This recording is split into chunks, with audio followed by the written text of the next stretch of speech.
In a world shrouded in darkness, tales of terror lurk in every shadow. Unseen voices, wandering spirits, and the echoes of past agony create an atmosphere of chilling intrigue and fear. This is one such story. Prepare to listen, to be afraid, and to step into an extraordinary experience. In the shadow of Venice, Italy, lies a small, seemingly innocent island, Poveglia.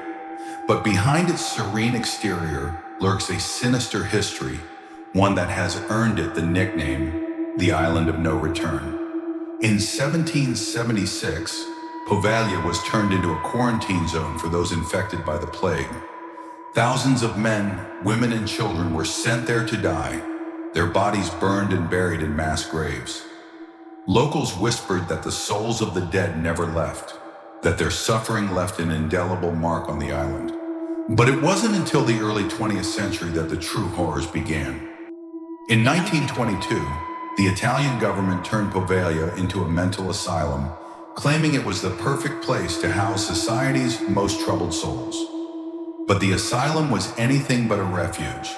The head doctor was obsessed with experimental procedures, performing lobotomies and gruesome treatments on unwilling patients.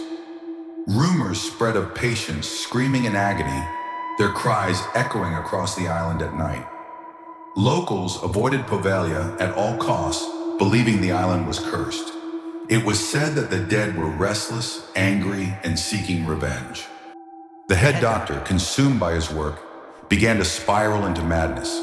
He believed that he could hear the voices of the plague victims and the tortured souls of his patients. As his experiments became more brutal, the spirits on the island grew angrier. One night, in a fit of insanity, the doctor climbed to the top of the asylum's bell tower, driven by the voices that never left him.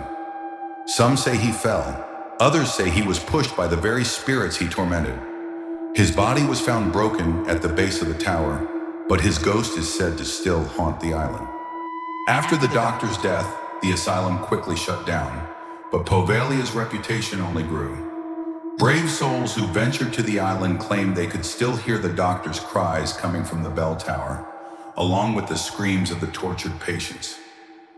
Several paranormal investigators visited Poveglia, only to leave in terror after witnessing unexplained phenomena.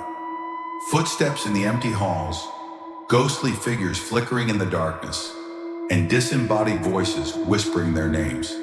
Even today, visitors report a heavy, oppressive atmosphere, as if the island itself is warning them to leave. Today, Poveglia is closed to the public, its haunted legacy preserved in silence. The Italian government forbids any visitors, but that hasn't stopped thrill seekers and ghost hunters from sneaking onto the island in search of the truth. They leave with stories of ghostly encounters and overwhelming feelings of dread. The island's cursed soil is said to still hold the bones of over 160,000 plague victims. For centuries, Poveglia has been a place where the living fear to tread and the dead refuse to rest. If you want to know about these events, subscribe to Haunting Tales now.